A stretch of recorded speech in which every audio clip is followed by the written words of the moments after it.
আজি হৈছে 17 জানুৱাৰী। আজিৰ সন্ধিয়াৰ কেইটামান গুৰুত্বপূৰ্ণ খবৰ আপোনালোকলৈ লৈ আহিছোঁ। আপোনালোকে ভিডিঅ'টো শেষৰলৈকে চাব বুলি আশা কৰিছোঁ।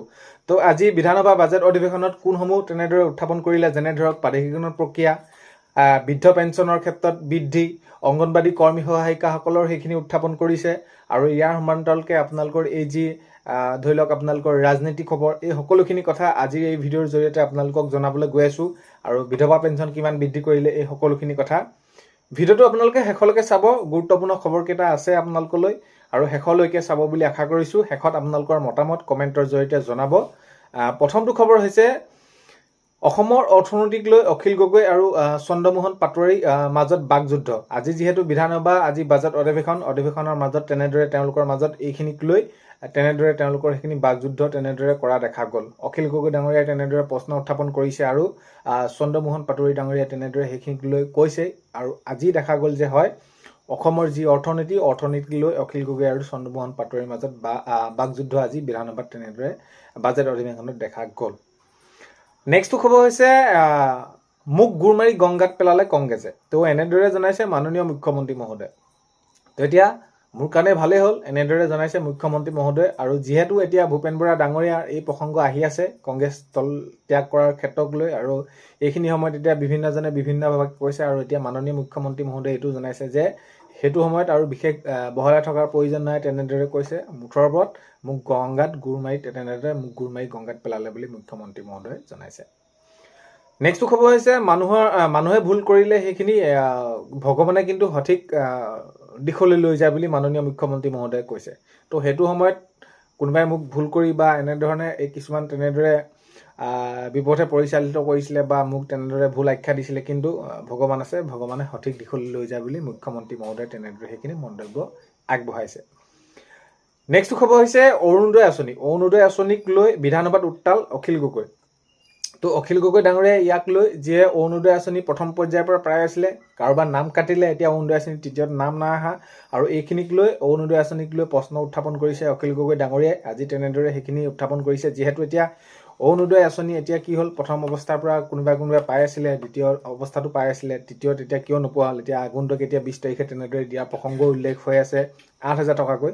তো এই যি নামকৰ্তনক লৈ অৰুণোদয় আঁচনিক এইখিনি ক্ষেত্ৰত আজি উত্তাল তেনেদৰে প্ৰতিবাদ তেনেদৰে অখিল গগৈ ডাঙৰীয়াই সেইখিনি কৰিলে। নেক্সটটো খবৰ হৈছে পাকিস্তান আমাৰ অজন্ম শত্ৰু। তো পাক লিংকে কংগ্ৰেছৰ লগতে অসমীয়া মনত আঘাত আনিছে। তো এনেদৰে মাননীয় মুখ্যমন্ত্ৰী মহোদয়ে জনাইছে, আমাৰ হৈছে পাকিস্তান আমাৰ শত্ৰু, আৰু যি পাকিস্তানৰ লিংকে কংগ্ৰেছৰ লগতে অসমীয়া মনত আঘাত আনিছে বুলি মাননীয় মুখ্যমন্ত্ৰী মহোদয়ে তেনেদৰে সেইখিনি জনাইছে। নেক্সটটো খবৰ হৈছে কংগ্ৰেছক কঠোৰ সমালোচনা মন্ত্ৰী পীযুষ হাজৰিকা। তো পীযুষ হাজৰিকা ডাঙৰীয়াই কঠোৰ সমালোচনা কৰিছে। এতিয়া যি ভূপেন বৰা ডাঙৰীয়া তেনেদৰে কংগ্ৰেছ দলৰ ত্যাগ পত্ৰ তেনেদৰে সেইখিনি ত্যাগৰ ক্ষেত্ৰলৈ সেইখিনি আহিছে। যিহেতু এতিয়া খবৰবিলাকতো এতিয়া কংগ্ৰেছৰ দিনত কি কেনেকুৱা ধৰণৰ প্ৰক্ৰিয়া হৈছিল এইখিনিক লৈ মন্ত্ৰী পীযুষ হাজৰিকা ডাঙৰীয়াই এইখিনি মন্তব্য আগবঢ়াইছে। নেক্সটটো খবৰ হৈছে মই এখন পালতৰা নাৱত আছোঁ আৰু হাতত মোৰ বঠা নাই।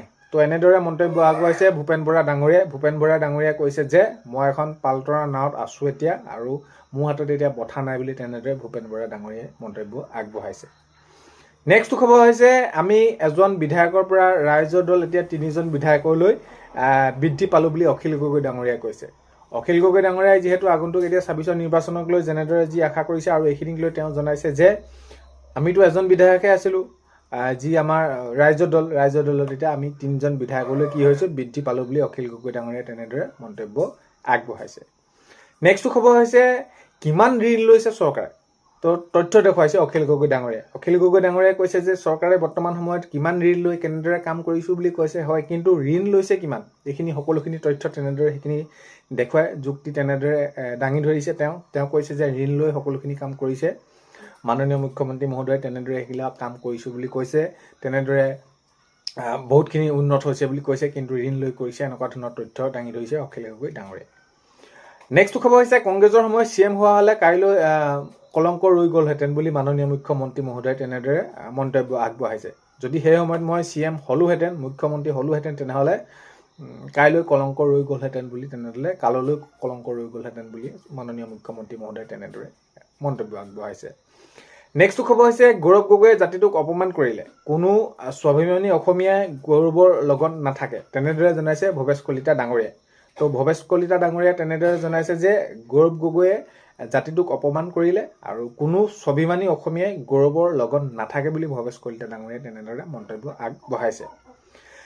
নেক্সট খবৰ হৈছে কংগ্ৰেছৰ পৈতৃক সম্পত্তিৰ দৰে ব্যৱহাৰ কৰিছে ৰকিবুল হুছেইনে। ৰকিবুল হুছেইনৰ হৈ সেইখিনি তেনেদৰে মন্তব্য আগবঢ়াইছে দুলু আহমেদ ডাঙৰীয়াই। দুলু আহমেদ ডাঙৰীয়াই কৈছে যে কংগ্ৰেছক পৈতৃক সম্পত্তিৰ দৰে ব্যৱহাৰ কৰিছে বুলি কৈছে ৰকিবুল হুছেইনে। ৰকিবুল হুছেইনে কংগ্ৰেছক পৈতৃক সম্পত্তিৰ দৰে তেনেদৰে ব্যৱহাৰ কৰিছে বুলি কৈছে। নেক্সট খবৰ হৈছে ৰকিবুল হুছেইনৰ কোলাত গৌৰৱ গগৈ বহি লৈছে বুলি কৈছে। কোলাত উঠি বহি লৈছে দুলু আহমেদ ডাঙৰীয়াই তেনেদৰে সেইখিনি তেওঁ মন্তব্য আগবঢ়াইছে। আৰু এইটো কথাও কৈছে যে গৌৰৱ গগৈ কোনো ভৱিষ্যত নাই বুলি কৈছে ৰাজনীতিত, কাৰণ কেলে তেওঁ ৰাজনীতিলৈ মুখ্যমন্ত্ৰী পুত্ৰ হিচাপে তেনেদৰে হঠাতে আহিলে আৰু এনেধৰণৰ ৰাজনীতি কৰিবলৈ গ'লে তেওঁ গৌৰৱ গগৈ কোনো ভৱিষ্যত নাই বুলি দুলু আহমেদ ডাঙৰীয়াই তেনেদৰে মন্তব্য আগবঢ়াইছে।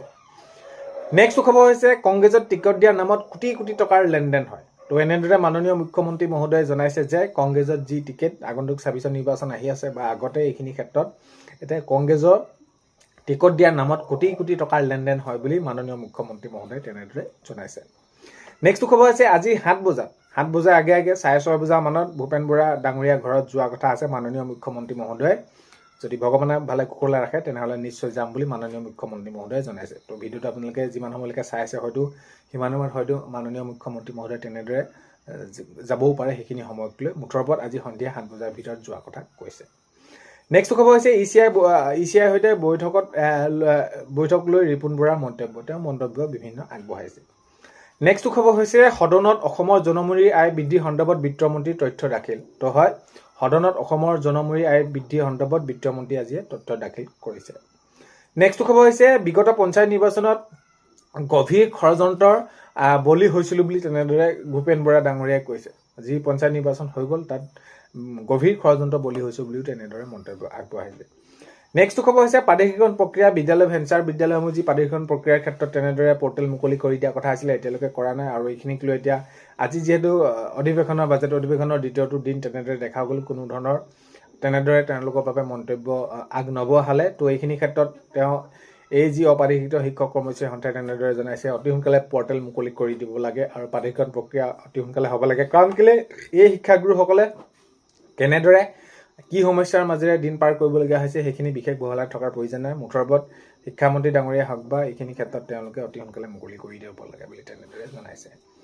নেক্সট খবৰ হৈছে অংগনবাড়ী কৰ্মী সহায়িকাসকলৰ যি মাননি বৃদ্ধিক লৈ তেনেদৰে সেইখিনি আলোচনা হ'ল। আজি তেনেদৰে দেখা গ'ল যিমানখিনি বৃদ্ধি কৰিলে কৰ্মী কিমান সহায়িকাক কিমানখিনি বৃদ্ধি কৰিলে, কিন্তু এইখিনিতে তেওঁলোকে সন্তুষ্ট নহয়। আশা কৰ্মীসকল হওক, ৰন্ধন কৰ্মীসকল হওক, অংগনবাড়ী কৰ্মী সহায়িকাসকল হওক, তেওঁলোকে এতিয়াও এইখিনি জনাই আছে যে তেওঁলোকৰ মাননি সলনি মজুৰি হ'ব লাগে আৰু যি FIS পদ্ধতি আছে সেইখিনি বাতিল হ'ব লাগে। মুঠৰ ওপৰত আজি যদি দেখা যায় তেনেহ'লে তেওঁলোকৰ এই যি মাননি বৃদ্ধি প্ৰসংগই সেইখিনি উল্লেখ পালে যে তেওঁলোকৰ কৰ্মীসকলৰ কিমানখিনি বৃদ্ধি কৰিলে, সহায়িকাসকলৰ কিমানখিনি এইখিনিয়ে পালে। কিন্তু তেওঁলোকৰ যিখিনি এককালীনৰ কথা আছিলে এককালীনৰ লগত কোনো ধৰণৰ তেওঁলোকে এইখিনি আজি তেনেদৰে আলোচনা হোৱা দেখা নগ'ল।